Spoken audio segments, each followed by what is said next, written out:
दोस्तों अगर आप भी यशस्वी जायसवाल को शानदार खिलाड़ी मानते हैं तो वीडियो को लाइक जरूर कीजिएगा।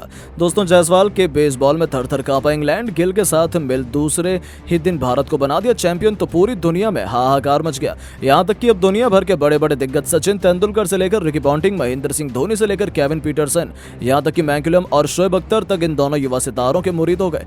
तो आखिर कैसे जायसवाल और गिल ने बनाया क्रिकेट के सबसे बड़े दिग्गजों का अपना दीवाना? ऐसा क्या कुछ कहा इन सभी ने, उनके बयान तो हम आपको दिखाएंगे, लेकिन उससे पहले आपको क्या लगता है कि जायसवाल, गिल और रोहित शर्मा में कौन सबसे बेहतरीन ओपनर है? अपनी राय नीचे कमेंट बॉक्स में जरूर बताएं।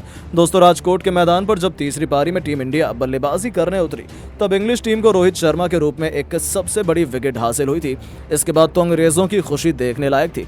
उन्हें लगा था कि अब तो टीम इंडिया को समेटने में ज्यादा देर नहीं लगेगी, क्योंकि भारतीय बल्लेबाजी क्रम रोहित के अलावा अनुभवहीन था। ऐसे में युवा यशस्वी जायसवाल ने मोर्चा संभाला और ताबड़तोड़ बल्लेबाजी करते हुए अंग्रेजों के होश उड़ा डाले। इस मुंबईकर ने केवल 68 गेंद में ही टी20 के अंदाज में अर्धशतक ठोक दिया था। जिमी एंडरसन से लेकर टॉम हार्टली, मार्क वुड की उन्होंने धज्जियां उड़ा दी थी। इन्होंने इंग्लैंड के सबसे बड़े गेंदबाज को भी उन्होंने नहीं बख्शा। टॉम हार्टले के ओवर की आखिरी 2 गेंद पर यशस्वी ने एक के बाद एक 2 तूफानी छक्के लगाकर न केवल 68 गेंद पर अपना तूफानी अर्धशतक पूरा किया, बल्कि इंग्लैंड खेमे में हाहाकार मचा दिया था। इंग्लैंड के अनुभव से भरे पेस और स्पिन गेंदबाजी डिपार्टमेंट को उन्होंने पल भर में नेस्तनाबूद कर दिया था। इंग्लिश खेमा तो हैरानी भरी नजरों से केवल इस बल्लेबाजी से डर सहमा सा नजर आ रहा था। पूरा इस युवा खिलाड़ी ने पूरी मुस्तैदी से बल्लेबाजी करते हुए न केवल टीम इंडिया की लीड को 250 रनों के पार पहुंचाया, शुभमन गिल के साथ मिलकर 150 रनों से भी अधिक की साझेदारी को अंजाम दिया। वैसे तो वो बल्लेबाजी सफेद जर्सी में कर रहे थे, लेकिन वो टी20 के अंदाज में रॉकेट की रफ्तार से भारतीय पारी को आगे बढ़ा रहे थे। और देखते ही देखते केवल 122 गेंद पर 9 चौके और 5 छक्कों की बदौलत एक बार फिर इस खिलाड़ी ने पिछले टेस्ट मैच की तरह ही अपना तूफानी शतक पूरा कर इतिहास के पन्नों में अपना नाम सुनहरे अक्षरों में दर्ज करवा लिया था। तो वहीं गिल ने भी बेहतरीन अर्धशतक जड़ा और उनकी धाकड़ बल्लेबाजी के दम पर टीम इंडिया ने न केवल 300 रनों से अधिक की लीड हासिल की, बल्कि ऐसा लगा कि भारत अभी से जीत गया।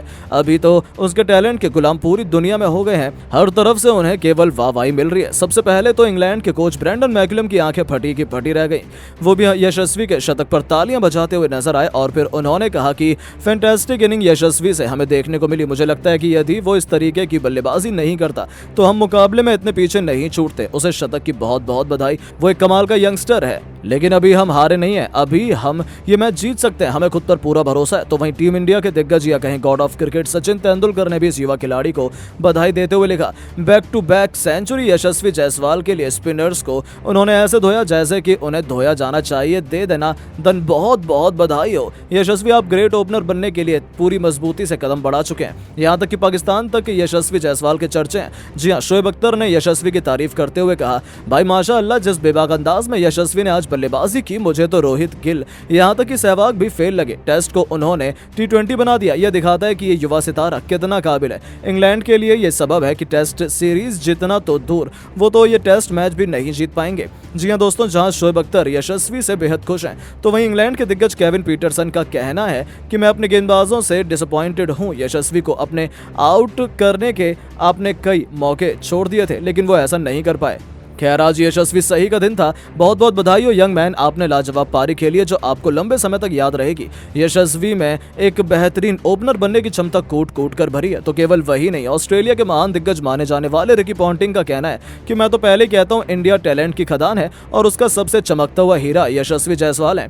टेस्ट क्रिकेट को उन्होंने टी20 बना दिया, यह उनकी काबिलियत का एक छोटा सा नमूना है। मुझे तो लगता है कि वो रोहित शर्मा जैसे एक महान ओपनर बनेंगे। उनकी बैटिंग देखकर मुझे खूब मजा आया। उन्होंने टेस्ट क्रिकेट का इंटेट ही पलट कर रख दिया जो सबसे बेहतरीन था। और अंत में खुद महेंद्र सिंह धोनी का रिएक्शन भी निकलकर सामने आया है, जिन्होंने यशस्वी को बधाई देते हुए कहा, इंग्लैंड के बेसबॉल के अंदाज में ही सबक सिखाना इस मैदान पर शायद केवल यशस्वी ही कर सकते थे। इस युवा खिलाड़ी में जितना टैलेंट है उतना मैंने किसी में नहीं देखा है और वो अपने टैलेंट का बखूबी इस्तेमाल कर रहे हैं। उन्हें खूब खूब बधाई, उनकी वजह से ही हम ये टेस्ट मैच जीतने के इतने करीब पहुंच चुके हैं। Well done. जी हाँ दोस्तों, देखा आपने किस तरह से पूरी दुनिया में यशस्वी का डंका बज रहा है। लेकिन अब आपको क्या लगता है कि यशस्वी जायसवाल, गिल और रोहित शर्मा में कौन सबसे बेहतरीन ओपनर है? अपनी राय नीचे कमेंट बॉक्स में जरूर बताएं। तीसरे टेस्ट मैच के तीसरे दिन जायसवाल ने बेसबॉल को धोया। रोहित के आउट होने के बाद मैदान में चट्टान की तरह डटा रहा ये जाबाज खिलाड़ी। छक्कों की छड़ी लगाते हुए टी20 के अंदाज में ठोका ऐसा आतिशी शतक, इंग्लिश खेमे में मचा दिया है हाहाकार। तीसरे दिन ही जायसवाल की बल्लेबाजी से है चैंपियन बनी भारतीय टीम। शतक लगते ही ड्रेसिंग रूम से खड़े होकर कप्तान रोहित ने बजवाई जमकर तालियां। राजकोट के मैदान मैदान पर इंग्लैंड की पूरी पारी टीम इंडिया के 445 रनों के जवाब में जरूर केवल 319 रनों पर सिमट गई। टीम इंडिया ने 126 रनों की विशालकाय लीड भी हासिल की थी, लेकिन जब तीसरी पारी में टीम इंडिया बल्लेबाजी के लिए उतरी तब इंग्लिश टीम को रोहित शर्मा के रूप में एक सबसे बड़ी विकेट हासिल हुई थी। इसके बाद तो अंग्रेजों की खुशी देखने लायक थी। उन्हें लगा था कि अब तो टीम इंडिया को समेटने में ज्यादा देर नहीं लगेगी, क्योंकि भारतीय बल्लेबाजी क्रम रोहित के अलावा अनुभवहीन था और ऐसे में युवा यशस्वी जायसवाल ने मोर्चा संभाला और ताबड़तोड़ बल्लेबाजी करते हुए अंग्रेजों के होश उड़ा डाले। इस खिलाड़ी ने केवल 68 गेंदों में ही T20 के अंदाज में अर्धशतक ठोक दिया था। जिमी एंडरसन से लेकर टॉम हार्टली की उन्होंने धज्जियां उड़ा दी थी। इंग्लैंड के सबसे बड़े गेंदबाज को भी उन्होंने नहीं बख्शा। एंडरसन के ओवर में एक के बाद एक छक्के के बाद चौके बरसाते हुए वो 49 रनों के स्कोर तक पहुंचे थे। तो अगला ही ओवर लेकर आए टॉम हार्टली की ओवर की आखिरी 2 गेंदों पर यशस्वी ने एक बार फिर 2 तूफानी छक्के लगाकर न केवल अपना तूफानी अर्धशतक पूरा किया, बल्कि इंग्लैंड खेमे में हाहाकार मचा दिया था। अपनी इस विस्फोटक पारी के दौरान उन्होंने 5 चौके तो वहीं 3 गगनचुंबी छक्के लगाए थे, जिस पर पूरा स्टेडियम तालियों से गूंज उठा। रोहित से लेकर हर किसी ने उनके सम्मान में जो किया वो काबिले तारीफ था। इस खिलाड़ी ने तो इंग्लिश गेंदबाजों को कहीं का नहीं छोड़ा था। इंग्लैंड के अनुभव से भरे पेस और स्पिन गेंदबाजी डिपार्टमेंट को उन्होंने पल भर में नेस्तो नाबूद कर दिया था। इंग्लिश खेमा तो हैरानी भरी नजरों से केवल इस बल्लेबाजी से डर सहम कर नजर आ रहा था। पूरा हिंदुस्तान खुशी से झूम रहा था, क्योंकि इस युवा खिलाड़ी ने पूरी मुस्तैदी से बल्लेबाजी करते हुए न केवल टीम इंडिया को 150 रनों के पार पहुंचाया, शुभमन गिल के साथ मिलकर 100 रनों से भी अधिक की साझेदारी की और इस मुकाबले में टीम इंडिया को 250 रनों से भी अधिक की लीड दिलवा दी थी। उसके बाद फिर रुकना क्या होता है वो तो उन्होंने सीखा ही नहीं। वैसे तो वो बल्लेबाजी सफेद जर्सी में कर रहे थे, लेकिन ऐसा लग रहा था कि उनके सिर पर खून सवार है, क्योंकि वो T20 के अंदाज में रॉकेट की रफ्तार से भारतीय पारी को आगे बढ़ा रहे थे। अपने इस भयंकर पारी के दौरान उन्होंने 14 से भी अधिक चौके छक्के बरसा दिए थे और तभी वो खूबसूरत लम्हा आया जिसका हर किसी को बेसब्री से इंतजार था। एक बार फिर इस खिलाड़ी ने पिछले टेस्ट मैच की तरह ही तूफानी शतक पूरा कर इतिहास के पन्नों में अपना नाम सुनहरे अक्षरों में दर्ज करवा लिया था। जैसे ही ये लम्हा आया, मानो पूरा स्टेडियम तालियों की गड़गड़ाहट से गूंज उठा। हर तरफ जायसवाल के नारे थे, फैंस खड़े होकर उनके सम्मान में तालियां बजा रहे थे, तो वहीं पूरी दुनिया उनके टैलेंट के गुलाम हो गई। यहाँ तक कि पूरा भारतीय खेमा खड़े होकर उन्हें सलाम करने लगा। खुद रोहित ने यशस्वी के लिए तालियां बजाते हुए जिस तरीके से उनका शतक सेलिब्रेट किया वो तो देखना लायक था। और इन्हीं की विस्फोटक बल्लेबाजी के दम पर टीम इंडिया ने तीसरे दिन का खेल खत्म होने से पहले ही 300 रनों से अधिक लीड लेकर ये टेस्ट मैच अभी से अपने नाम कर दिया है, और ये कहना गलत नहीं होगा। तो दोस्तों, यशस्वी जायसवाल की भयंकर बल्लेबाजी आपको कैसी लगी कमेंट में जरूर बताइए। दोस्तों, इंडिया और इंग्लैंड के बीच सौराष्ट्र क्रिकेट स्टेडियम में तीसरे टेस्ट मैच का रोमांच तीसरे दिन जा पहुंचा, जहां पहले दिन टीम इंडिया का बोलबाला था। भारतीय टीम ने रोहित और जडेजा के तूफानी शतकों की बदौलत 445 रन बनाए थे।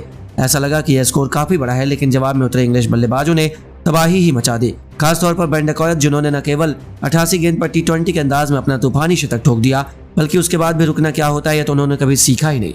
दूसरे दिन का खेल खत्म होने तक उन्होंने अपनी टीम को 35 ओवर में ही 207 रनों तक पहुंचा दिया, जहां वह खुद 133 रन बनाकर नाबाद खेल रहे थे। वहीं उनका बखूबी साथ जो रूट 9 रन बनाकर निभा रहे थे। तीसरे दिन भारतीय टीम जल्द से जल्द विकेट उखाड़ने के लिए मैदान में उतरी, वह भी एक बड़े झटके के साथ। रविचंद्रन अश्विन फैमिली मैटर के चलते टीम से बाहर हो गए, जो रोहित शर्मा के लिए बड़ा झटका था, क्योंकि अब उनके पास गेंदबाजी के लिए काफी लिमिटेड हो गए थे। और इंग्लैंड टीम को जिसका सबसे ज्यादा खौफ था, वह खिलाड़ी भारतीय टीम से बाहर हो चुका था। सबसे बड़ी खुशखबरी उनके लिए अब क्या हो सकती थी? ऐसे में अश्विन के बिना ही टीम इंडिया को इस टेस्ट मैच में गुजारा करना था। तीसरे दिन की सुबह टीम इंडिया तुरंत विकेटों की दरकार थी, क्योंकि ये दोनों बल्लेबाज भारत से मैच को बहुत दूर ले जा सकते थे। ये बात तो रोहित शर्मा को भी पता थी, तभी तो उन्होंने पहले ही ओवर में जसप्रीत बुमराह को गेंदबाजी में लगा दिया। दूसरी तरफ से उन्होंने कुलदीप पर भरोसा जताया। हालांकि शुरुआत में तो उनका कुछ खास असर नहीं दिखा। बुमराह को चौकों के लिए मारकर जो रूट ने अपने तेवर में बदलाव करने शुरू कर दिए। कुलदीप यादव को आड़े हाथों लिए बेन डकैत ने, ये दोनों खिलाड़ी आक्रामक रुख अपना चुके थे। टीम इंडिया मुश्किल में नजर आने लगी। तभी आया पारी का 40वां ओवर। रोहित ने गेंदबाजी दी बुमराह को, और इस बार बुमराह ने वह किया जिसके लिए वो जाने जाते हैं। ओवर की 5वीं गेंद पर उन्होंने जो रूट को अपने जाल में फंसा लिया, या फिर कहें कि जो रूट ने बुमराह को अंडर एस्टिमेट किया और रूट ने इस गेंद पर रिवर्स स्वीप खेला। यही उनकी सबसे बड़ी गलती थी, और वह गेंद सीधे यशस्वी जायसवाल की गोदी में जाकर गिरी। उन्हें बेहतरीन कैच मिला। नतीजे हुआ कि इंग्लैंड को सुबह सुबह ही तीसरा झटका लग गया, और जो रूट 31 गेंद पर 18 रन 2 चौकों की बदौलत वापस बना कर रहे थे, और टीम इंडिया ने वापसी का सामना किया। जो रूट के आउट होने के बाद जॉनी बेयरस्टो अपनी टीम को आगे बढ़ाने के लिए मैदान में उतरे, लेकिन गरीबी में आटा गिला। ठीक उसी वक्त गेंदबाजी में आते हैं कुलदीप यादव, और आते ही इस गेंदबाज ने महज अपनी चौथी गेंद पर जॉनी बेयरस्टो को चारों खाने चित्त कर दिया।